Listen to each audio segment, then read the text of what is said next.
Capítulo 5. Diomedes combate os deuses. Foi então que a Diomedes, filho de Tideu, Atenas deu força e coragem, para que se destacasse entre todos os gregos e obtivesse uma fama gloriosa. Fez-lhe arder do elmo e do escudo uma chama indefectível, como o astro na época das ceifas que pelo brilho sobressai entre os outros, depois de ter se banhado no oceano. Foi uma chama dessas que ela lhe acendeu na cabeça e nos ombros, e o enviou para o meio da batalha, onde se juntava o maior número de combatentes. Havia entre os troianos um certo Dares, homem rico e irrepreensível, sacerdote de Hefesto. Tinha 2 filhos, Fegeu e Ideu, conhecedores de toda espécie de combate. Estes, separando-se dos outros, investiram contra Diomedes. Eles seguiam montados no carro, mas o outro avançava a pé. Quando já estavam perto, aproximando-se uns do outro, foi Fegeu o primeiro a arremessar a lança de longa sombra. Por cima do ombro esquerdo de Diomedes voou a ponta da lança, sem atingi-lo. O grego, em seguida, lançou-se contra Fegeu, e não foi em vão que o dardo lhe fugiu da mão, pois o acertou no peito, entre os mamilos, atirando-o fora do carro. Ideu saltou para trás, deixando o carro, sem ousar colocar-se de modo a proteger o cadáver do irmão. Não teria, aliás, escapado à escuridão do destino se Hefesto não o tivesse protegido, escondendo-o nas trevas, para que o sacerdote idoso não fosse de todo acometido pela dor. Os cavalos é que Diomedes arrebatou, dando-os aos companheiros para que os levassem até as côncavas naus. Quando viram os filhos de Dares, um em fuga e outro chacinado ao lado do carro, desanimou-se o coração de todos os troianos. Atena pegou na mão de Ares e assim lhe dirigiu a palavra. Ares, Ares, flagelo dos mortais, sanguinário derrubador de muralhas. E se deixássemos agora os troianos e os gregos combatendo sozinhos? Assim dizendo, conduziu Ares para longe da batalha. Sentou-o na ribeira arenosa do rio Escamandro, enquanto os gregos punham em fuga os troianos. Cada um dos comandantes matou um homem. Primeiro, Agamenon atirou do seu carro o possante Ódio, o chefe dos Alízonas. Nele, o primeiro a fugir acertou com a lança nas costas, no meio dos ombros, empurrando-a até sair pelo peito. Tombou com um estrondo, e sobre ele ressoaram as armas. Em seguida, o famoso lanceiro Idomeneu matou Festo, que viera de Tarna, de férteis sulcos. Atingiu-o com sua grande lança quando subia para o carro, no ombro direito. Festo caiu do carro e tomou-o a escuridão detestável. Despiram-no das suas armas os escudeiros de Idomeneu. Escamandrio, filho de Estrófio, arguto na caça, foi morto pela lança pontiaguda de Menelau, ele o excelente caçador. A própria Ártemis lhe ensinara a matar todas as criaturas que, nas montanhas, nutrem as florestas. Mas de nada lhe serviu agora a Ártemis, a arqueira, nem a perícia com o arco em que antes fora excelente. Menelau, famoso lanceiro, acertou-lhe com a lança nas costas enquanto fugia, no meio dos ombros, empurrando-a até sair pelo peito. Tombou de cara no chão e sobre ele ressoaram as armas. E Meríones matou Féreclo, filho de Tecton, cujas mãos sabiam fabricar toda espécie de espantosos artefatos. Fora ele quem construíra, para Paris, as naus iniciadoras dos males, que para todos os troianos criaram a desgraça, assim como para ele próprio, visto que desconhecia os oráculos dos deuses. Perseguiu-o Meríones. Quando o apanhou, transpassou-lhe a nádega direita. A ponta da lança atravessou a bexiga completamente, penetrando debaixo do osso. Ele caiu de joelhos e encobriu-o a morte. E Meges matou Pedeu, filho de Antenor, atingindo-o com a lança afiada no nervo do pescoço. E o bronze cortou por completo a língua debaixo dos dentes. Tombou no pó e seus dentes morderam a frieza do bronze. Eurípilo, filho de Evenor, matou Hipsenor, filho do altivo Dolopion, a quem fizeram sacerdote do Escamandro, honrado pelo povo como um deus. Contra ele investiu Eurípilo. Quando fugia à sua frente durante a corrida, lhe desferiu um golpe no ombro com a espada, decepando-lhe o braço direito. O braço caiu ensanguentado por terra. e sobre seus olhos caíram a morte púrpura e o destino retumbante. Assim eles se esforçavam na batalha. Quanto a Diomedes, irrompia pela planície, semelhante ao rio no auge da torrente invernosa, cujo caudal arrasta os diques. Nem as barreiras dos diques nem os muros das viçosas vinhas contêm o rio que se precipita de repente quando o impele a chuva de Zeus, ficando assim destruídas muitas e belas obras dos homens. Desse modo, eram desbaratadas as falanges dos troianos por Diomedes. Não resistiam a ele, apesar de serem em número maior. Quando, porém, Pândaro o avistou irrompendo pela planície e desbaratando as falanges, depressa retesou contra Diomedes seu arco recurvo e disparou com pontaria certeira contra o ombro direito dele, no topo da couraça. Atravessou-a a seta amarga, penetrando por completo. A couraça ficou salpicada de sangue. Logo gritou Pândaro: Levantem-se, troianos! Foi atingido o melhor guerreiro dos gregos, e julgo que ele não aguenta por muito tempo a flecha poderosa. Assim falou, vangloriando-se. Mas Diomedes posicionou-se junto dos cavalos e do carro e dirigiu a palavra a Estênelo, seu escudeiro. Levante-se e desça do carro, para me arrancar do ombro a seta amarga. Assim falou, e Estênelo saltou do carro para o chão. Em pé, a seu lado, arrancou do ombro a seta veloz, mas, através da túnica, jorrou um jato de sangue. Então Diomedes fez esta prece: Escute, ó Atena, filha de Zeus, detentor da égide. Se alguma vez posicionou-se ao lado de meu pai, benévola, na furiosa batalha, do mesmo modo seja agora favorável a mim. Conceda-me que mate aquele homem, que ele entre no raio da minha lança, ele que antes me feriu, declarando que eu não veria por muito tempo a luz brilhante do sol. Assim falou, rezando. E Atena ouviu-o, tornando-lhe os membros mais leves os pés e as mãos. Colocando-se junto dele, dirigiu-lhe essas palavras: Tenha coragem, ó Diomedes, e lute contra os troianos. No seu peito coloquei a força de seu pai, a força inquebrantável que tinha, te deu. E tirei da frente dos seus olhos a bruma que lá pairava, para que conheça bem quem é Deus e quem é homem. Por isso, se vier a seu encontro algum deus para testá-lo, não combata de modo algum contra os outros deuses imortais, a não ser que Afrodite entre na luta. A ela poderá ferir com o bronze afiado. Tendo assim falado, desapareceu Atena. Diomedes voltou a imiscuir-se entre os combatentes da frente. Embora antes estivesse desejoso de combater os troianos, agora sentia-se 3 vezes mais forte. Como o leão, que no campo, quando saltou por cima da vedação do curral das ovelhas, o pastor feriu-o, mas não venceu. Aviva-lhe antes a força, mas em seguida não lhe faz frente, metendo-se dentro dos estábulos o rebanho aterrorizado. Empilhadas ficam as ovelhas, umas ao lado das outras, e o leão consegue fugir para fora do curral.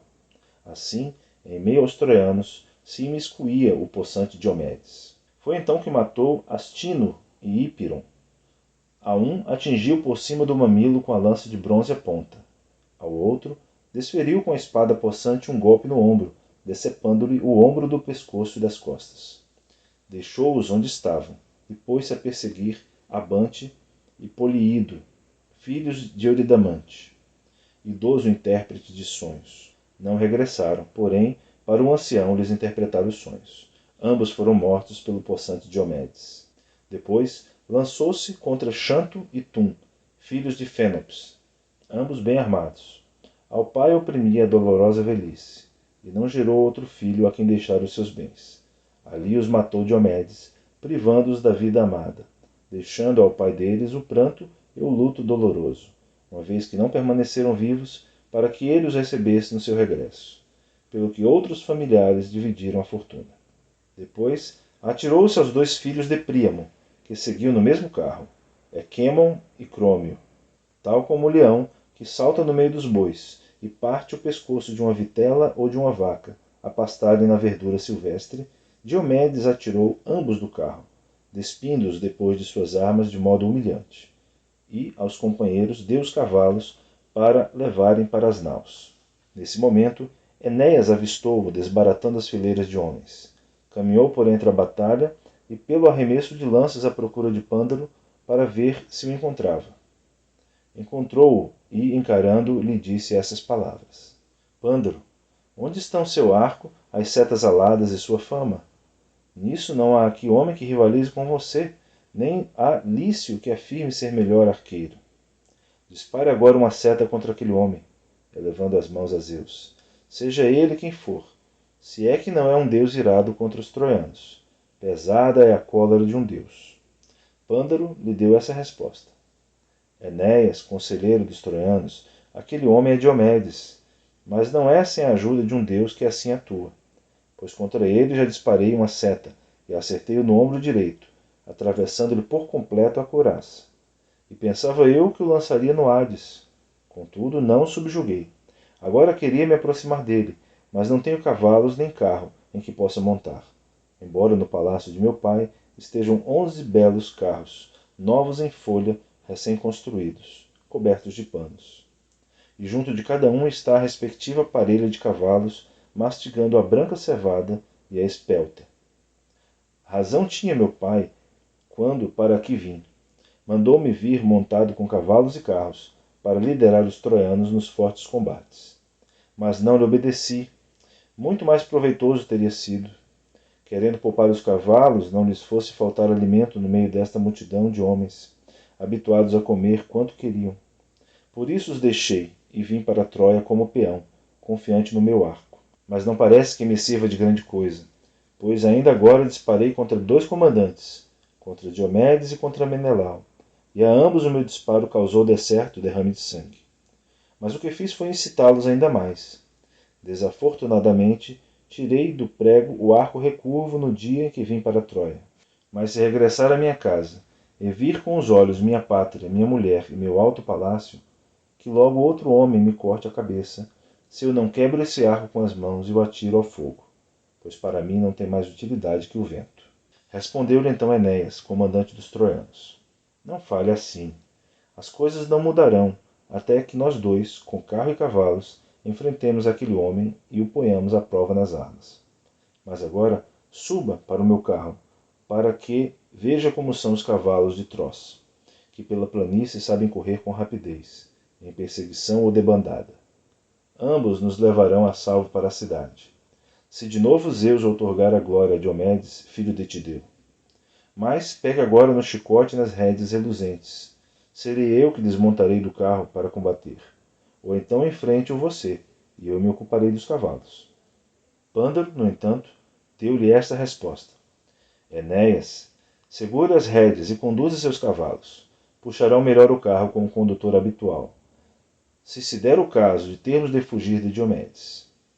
Que eles não se descontrolem, espantados, recusando-se a levar-nos para longe da batalha, por sentirem falta de sua voz.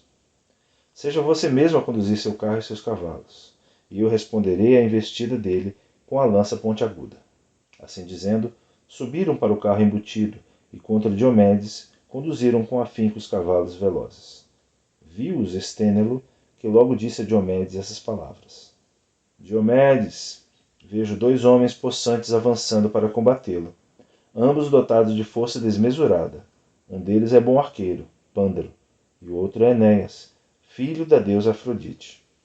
Cedamos, pois, montados no carro, e não se lance através da linha de frente, para que não perca a vida. Fitando-o com o sobrolho carregado, respondeu o forte Diomedes: Não me fale em medrosas retiradas, pois não me convencerá. Não faz parte de minha natureza combater escondido, nem rebaixar-me perante outros. Minha vontade é firme.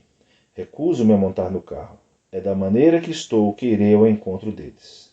Atena não me deixa tremer. Quanto a eles, não os levarão os cavalos velozes de junto de nós, e eles, os 2, mesmo que um deles consiga fugir. E outra coisa direi, e você guarde-a em seu coração.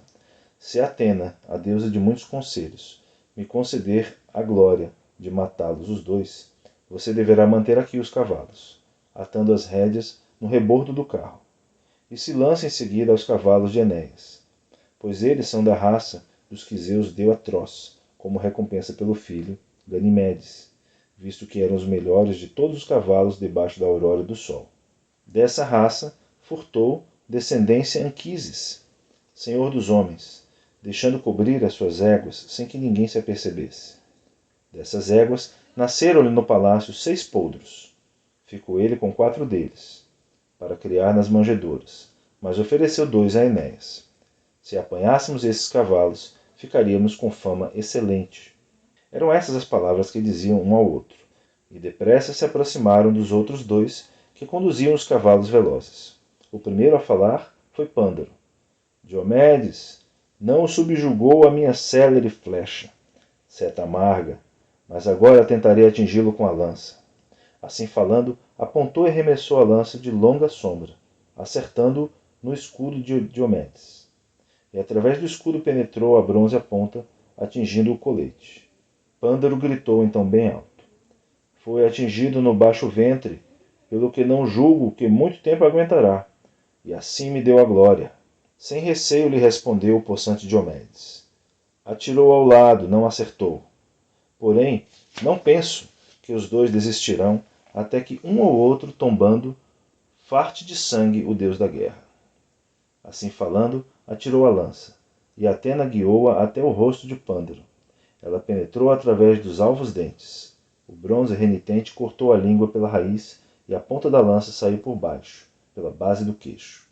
Pândaro tombou do carro, e ressoaram por cima dele as armas reluzentes. E foi aí que o deixaram a força e a vida. Porém, Enéas saltou para o chão, segurando o escudo e a lança comprida, receoso de que os gregos arrastassem o cadáver. Pôs-se de plantão por cima de Pândaro como um leão confiante na sua força, segurando à frente o escudo e a lança, pronto para matar quem tentasse pegar no cadáver. Emitiu um grito medonho, mas Diomedes com a mão pegou numa rocha, coisa tremenda, que nem 2 homens levantariam, dos mortais de hoje. Sem dificuldade a levantou só, e com ela atingiu Enéas no quadril, no local onde a coxa se junta ao quadril, osso a que os homens chamam taça, e estilhaçou a taça, dilacerando também ambos os tendões. A rocha lacerante rasgou-lhe a carne. O herói caiu de joelhos e com a mão possante se recostou contra a terra. A escuridão da noite veio cobrir os olhos. E agora teria Enéas perecido se, arguta, não se tivesse apercebido Afrodite, sua mãe. Em torno do filho amado lançou os alvos braços, estendendo à frente dele uma prega de sua veste resplandecente, como barreira contra os projéteis. Não fosse algum dos gregos arremessar-lhe bronze contra o peito e roubar-lhe a vida. Levou então o filho amado para longe da guerra. Mas Estênelo não esqueceu as recomendações que lhe fizera Diomedes. Manteve os cavalos longe da batalha, atando as rédeas na lateral do carro, e lançou-se em direção aos cavalos de Enéas. Deu-os ao querido companheiro Deípilo, que entre todos os da sua idade ele mais estimava, pela consonância de espírito. Deu-os a ele para ser ele a levá-los até as naus.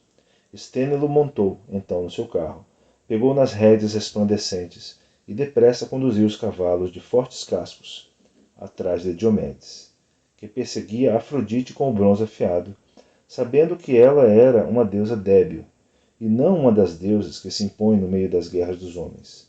Não era Atena, saqueadora de cidades. Ao chegar ao pé dela, após tê-la perseguido por entre a multidão, foi então que Diomedes lhe feriu a superfície da mão delicada com o bronze afiado. E, de imediato, a lança lacerou a carne através da veste imortal, que as próprias graças lhe tinham tecido. Na parte do pulso acima da mão, jorrou o sangue imortal da deusa, o ícor, que corre nas veias dos deuses bem-aventurados. É que eles não comem pão, nem bebem vinho.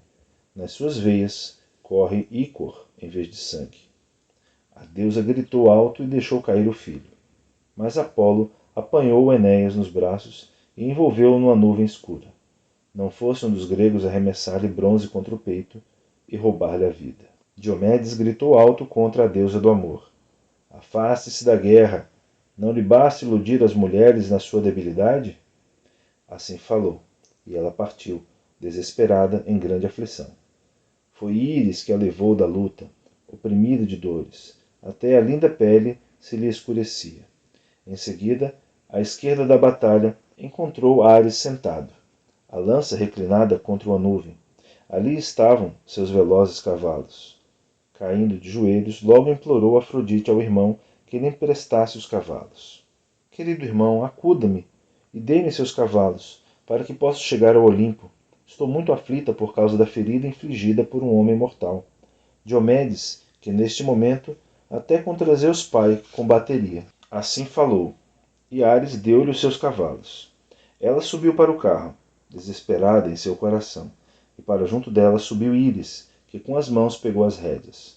Com o chicote incitou os cavalos, que não se recusaram a correr, e depressa chegaram à sede dos deuses, ao escarpado Olimpo, onde os cavalos refreou a rápida Íris, soltando-os do carro. À sua frente atirou o pasto ambrosial. Afrodite lançou-se sobre os joelhos de Dione, sua mãe, e ela por seu lado abraçou a filha, e acariciando-lhe, assim lhe disse: Querida filha, quem foi o deus que a maltratou assim? A ela respondeu Afrodite, deusa dos sorrisos: Não foi um deus, foi um mortal, o altivo Diomedes, porque eu afastava da guerra o meu filho amado Enéas. Os gregos já combatem contra os deuses imortais. Dione deu-lhe então esta resposta: Aguente, querida filha, e refreie-se, apesar do que sofre. Muitos de nós que no Olimpo temos nossa morada, já sofremos nas mãos dos homens por querermos dar tristes dores uns aos outros. Sofreu Ares, quando Oto e o possante Efialtes, filhos de Alueu, o prenderam com fortes correntes. 13 meses ficou ele preso num jarro de bronze. Então teria perecido Ares, que da guerra não se sacia, se a madrasta deles não tivesse avisado Hermes. Foi ele que, às escondidas, tirou Ares já desesperado, pois as correntes o esmagavam. Também sofreu Hera, quando Heracles a atingiu no seio direito com uma flecha de farpa tripla. Tomou-a nessa altura uma dor impossível de acalmar. Mas quem incitou Diomedes contra você foi Atena. Insensato, pois ela não sabe que não dura muito tempo quem contra os deuses combate? Nem os filhos pequenos se aguentarão tagarelando ao seu colo quando ele regressar da guerra. Assim falou, e com as mãos limpou o ícor do braço. O braço melhorou e as dores profundas acalmaram. Mas Atena e Hera, que tinham observado a cena, tentaram provocar Zeus com palavras mordazes. Quem tomou primeiro a palavra foi Atena. Zeus pai, parece que Afrodite tem incentivado outra mulher grega a fugir da casa do marido com um troiano. Foi certamente ao acariciar a mulher que Afrodite arranhou a mão numa joia ou pregadeira. Assim falou, e o pai dos homens e dos deuses sorriu. Chamou Afrodite e disse: A você, querida filha, não são dados os trabalhos guerreiros. Ocupe-se antes com os esforços do desejo no casamento. Que a guerra diga respeito a Ares e Atena. Enquanto diziam essas coisas no alto Olimpo, na planície de Troia, Diomedes investia contra Enéas, embora soubesse que ele estava nos braços de Apolo. Mas nem perante o grande Deus sentia reverência, sempre desejoso de matar Enéas, para despi-lo das belas armas. 3 vezes se lançou com vontade de matá-lo, e 3 vezes o repeliu Apolo com um escudo reluzente.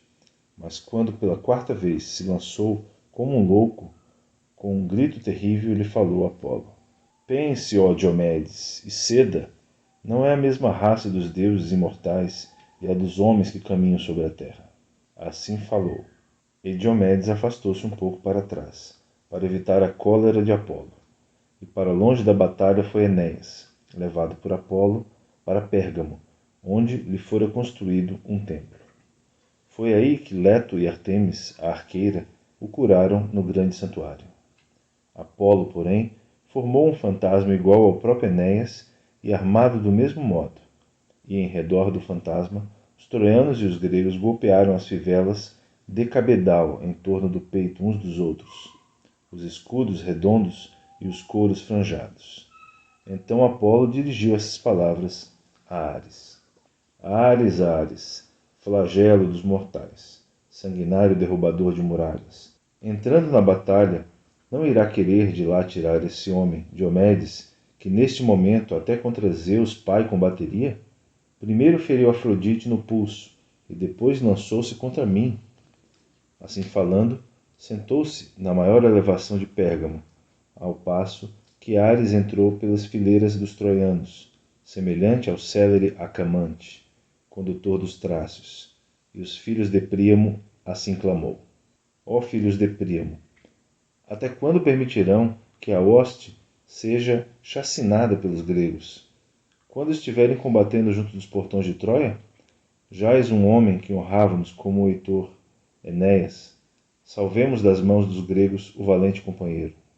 Assim dizendo, incitou a força e a coragem de cada um. Foi então que Sarpédon repreendeu Heitor. Heitor, onde está a força que tinha antigamente?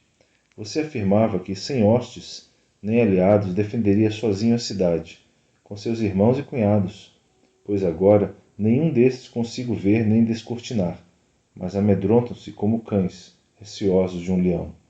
Nós é que estamos lutando, nós que somos os aliados. Na verdade, embora aliado, para cá vim de muito longe, pois longe é a Lícia, junto dos redemoinhos do Xanto, onde deixei minha mulher e meu filho ainda pequeno. Todavia, incito os lícios, e de minha parte estou desejoso de lutar, embora eu aqui não possua nada que os gregos pudessem carregar ou levar para longe. Mas você está aí parado. Nem ordena às outras hostes que se detenham para proteger suas mulheres. Como que tomados pela trama de um fio inelutável.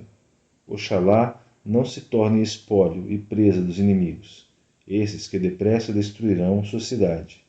É a você que cabe velar por tudo isto, de dia e de noite, para evitar uma forte censura.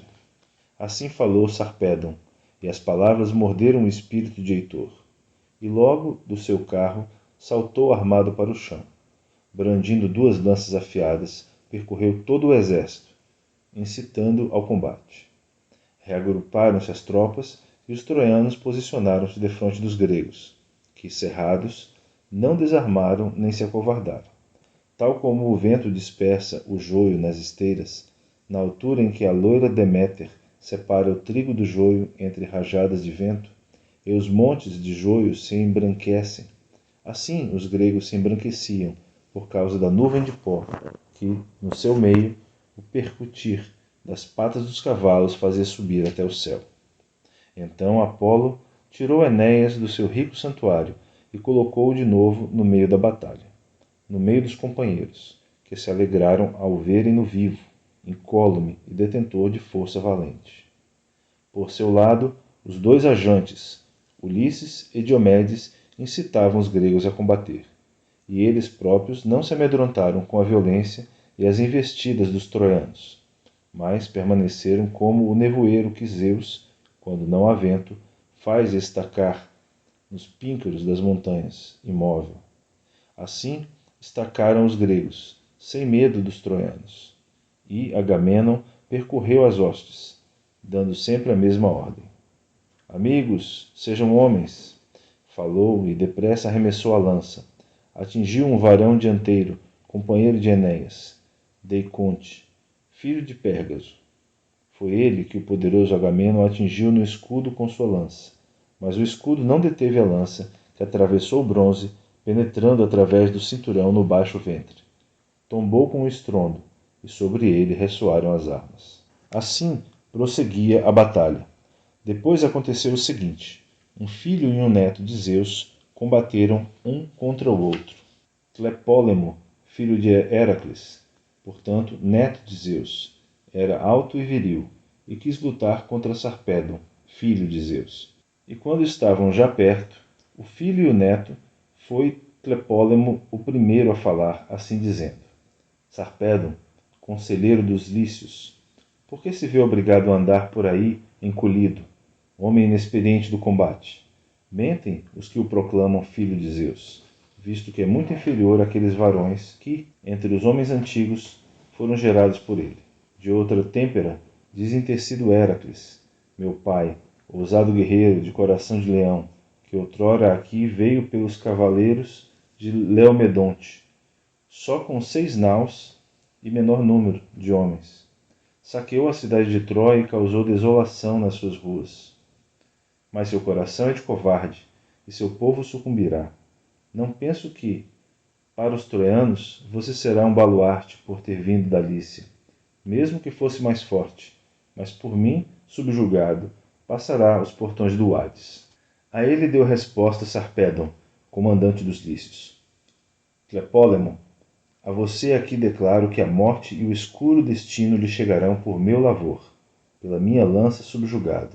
Você me trará a glória. Ao Hades de nobres poldros, a sua alma. Assim falou Sarpedon. Por sua vez, a lança de Freixo elevou Tlepólemo, e das mãos de ambos, ao mesmo tempo, voaram as lanças compridas. No meio do pescoço lhe acertou Sarpedon, e a ponta dolorosa atravessou-o por inteiro. A escuridão da noite veio cobrir-lhe os olhos. Mas com a sua lança comprida, acertara Tlepólemo na coxa esquerda de Sarpedon. A ponta penetrou ferindo o osso. Desta vez, Zeus ainda o salvou. Os companheiros de Sarpedon levaram-no da batalha. Pesava-lhe, ao arrastar-se, a lança comprida, pois a ninguém ocorrera o pensamento de arrancá-la da coxa, para que andasse mais livre. Estavam apressados, de tal modo se esforçaram por acudi-lo. Do outro lado, os gregos levaram o corpo de Tlepólemo para longe da batalha. Ao perceberem-se do que se passava, Ulisses enfureceu-se. Em seguida, refletiu se haveria primeiro de perseguir o filho de Zeus ou se deveria antes tirar a vida a muitos dentre os lícios. Mas a Ulisses não estava destinado que fosse ele a matar o filho de Zeus. Por isso, Atena desviou-lhe a mente para a multidão dos lícios. Então, matou Cérano e Alastor, e Crômio, e Alcandro, e Álio, e Noêmon, e Prítenes. E mais lícios teria Ulisses abatido, se Heitor não tivesse atravessado as filas dianteiras, armado de bronze cintilante, levando o terror aos gregos. Sarpedon alegrou-se com sua vinda e dirigiu-lhe uma palavra comovente. Filho de Príamo, não me deixe aqui como presa para os gregos, mas acuda-me, que depois me abandone a vida em sua cidade, visto que já não deverei regressar à minha pátria. Assim falou. Nada respondeu Heitor, mas apressou-se, desejoso de o mais rapidamente possível repelir os gregos e a muitos deles tirar a vida. Os companheiros de Sarpedon sentaram-no debaixo de um carvalho. Um deles arrancou-lhe a lança da coxa. Sarpedon desmaiou de imediato, pois uma névoa se derramou sobre seus olhos. Mas depois voltou a si, reanimou-o uma brisa fresca que soprava. Do Olimpo, Hera observava a batalha e logo disse a Atena: Pensemos também nós em entrar na batalha. Assim falou. Atena apressou-se em preparar os cavalos arriados de ouro, e Hebe equipou depressa o carro com rodas recurvas, bronzes e de 8 raios em volta do eixo de ferro. A camba é de ouro imperecível, e os aros por cima são adornados de bronze, maravilha de se ver. Os cubos da roda são de prata e revolvem de ambos os lados. O carro está trabalhado com ouro e prata entretecidos, e são duplos os rebordos que o recobrem. Do carro se espetava a vara de prata, e na extremidade atrelou ela o belo jugo dourado, lançando por cima as fivelas de ouro. E Hera conduziu até o jugo os corcéis de patas velozes, sedenta da discórdia e do grito de guerra. Quanto a Atena, envergou as armas para a guerra. Em torno dos ombros atirou a égide borlada, terrível, toda ela engalanada de pânico. Nela está a discórdia, está a sanha, está o gélido assalto, está a cabeça monstruosa da Górgona, terrível e medonha, portento de Zeus. Na cabeça colocou o elmo de 2 chifres e 4 bossas, todo dourado. Pisou com os pés o carro e pegou na forte lança de bronze à ponta, pesada, imponente e enorme. Hera incitou os cavalos com um chicote, e de sua própria iniciativa rangeram as portas do céu, que às horas detém, guardiãs do vasto céu e do Olimpo, desencerrando ou cerrando as nuvens cerradas. Através das portas, conduziram os cavalos, aguilhoados, e encontraram Zeus sentado longe dos outros, no píncaro mais elevado do Olimpo de muitos cumes. Hera refreou os cavalos e disse a Zeus: Será que se zangará comigo se eu expulsar Ares do combate? A ela deu resposta Zeus: Que que comanda as nuvens. Contra ele incita Atena, ela que sempre quis atingi-lo com dores cruéis.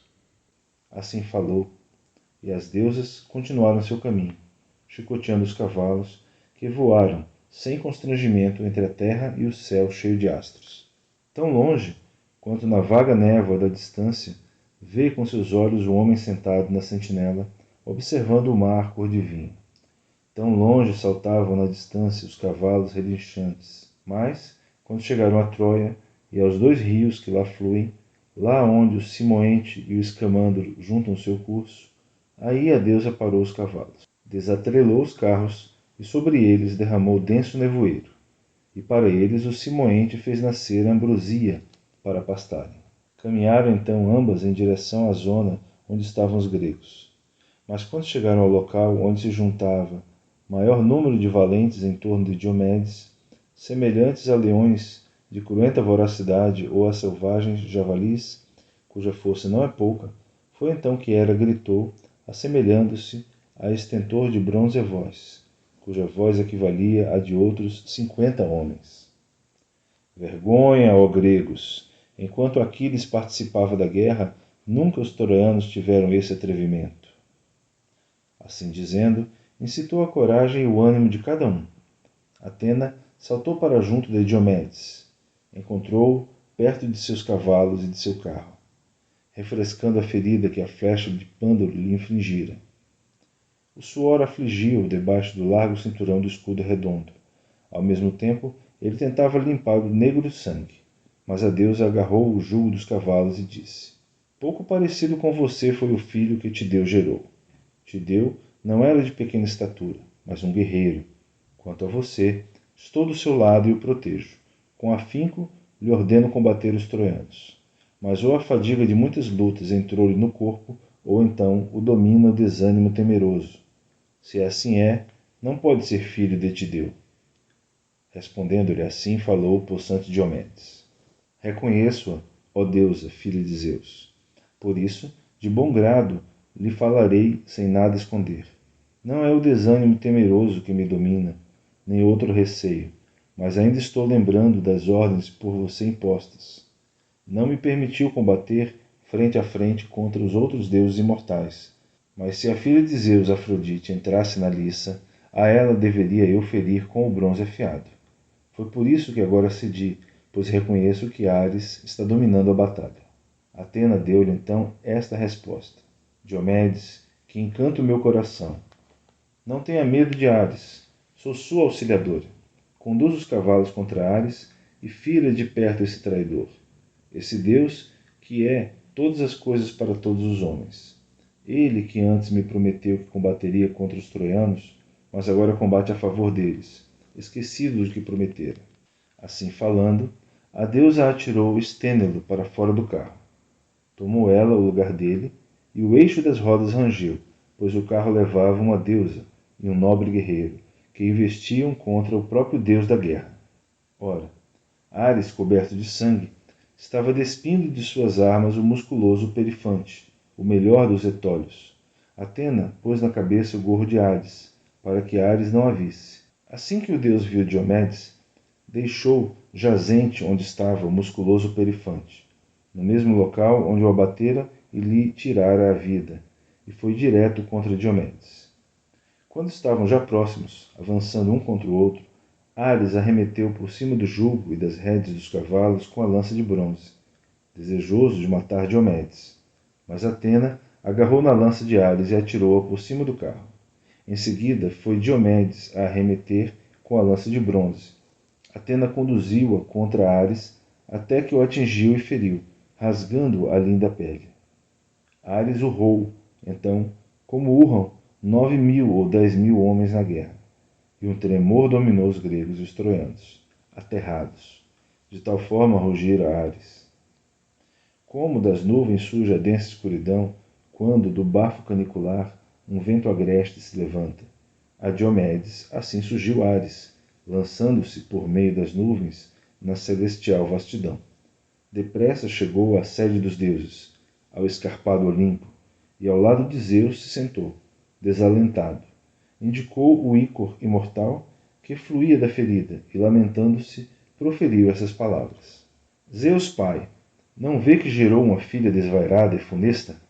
Ela incentivou o arrogante Diomedes para que lutasse contra os deuses imortais. Foi Afrodite que ele feriu primeiro, no pulso, e depois contra mim arremeteu. Levaram-me para longe meus céleres pés, senão teria ali padecido sofrimentos no meio dos cadáveres repulsivos. Fitando-o de sobrolho carregado, disse Zeus, que comanda as nuvens: Você, que é todas as coisas para todos os homens, não se lamente aqui sentado. Dos deuses do Olimpo é, para mim, o mais odioso. Sempre lhe são gratos os conflitos, as guerras e as lutas. Tem o feitio insuportável e inflexível de sua mãe, Hera. No entanto, é meu filho, e por isso não permitirei que esteja com dores. Assim falou, e deu ordem para que lhe fossem aplicados fármacos anuladores do sofrimento. Depois, Hebe deu-lhe banho e vestiu-o com vestes graciosas. E Ares sentou-se ao lado de Zeus. De volta para o palácio do grande Zeus regressaram Hera e Atena. Elas, que tinham vencido o próprio deus da guerra, flagelo dos mortais. Diomedes, que ficara no campo de batalha, deu então de cara com Glauco, amigo de Sarpedon. Avançaram um contra o outro, desejosos de combater. E quando já estavam perto, o primeiro a falar foi Diomedes. Quem é você? Nunca o vi antes. Agora saia muito à frente de todos os outros da sua audácia, e aguarde a minha lança de longa sombra. Filhos de infelizes são os que se opõem à minha força. Glauco, contudo, sabia quem era o guerreiro que lhe dirigia a palavra, e assim lhe disse: Diomedes, por que quer saber da minha linhagem? Assim como a linhagem das folhas, assim é a dos homens. As folhas atira-as o vento ao chão, mas a floresta, no seu viço, faz nascer outras, quando sobrevém a estação da primavera. Assim nasce uma geração de homens, e a outra deixa de existir. Mas se quiser, ouça também isso, para que eu fique sabendo da minha linhagem. Minha pátria é a Lícia. Afirmo ser filho de Hipóculo.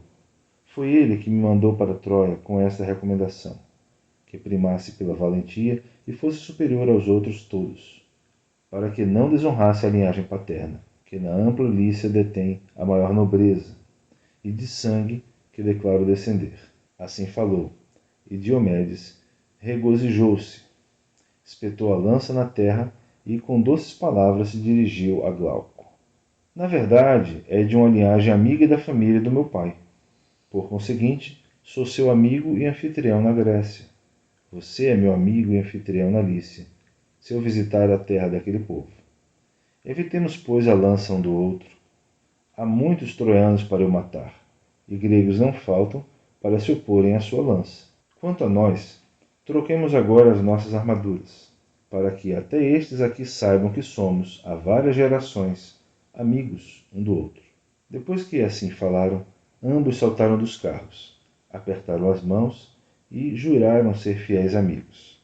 Foi então que Zeus tirou o discernimento de Glauco, ele que trocou com Diomedes armas de ouro por armas de bronze, o valor de 100 bois pelo de 9.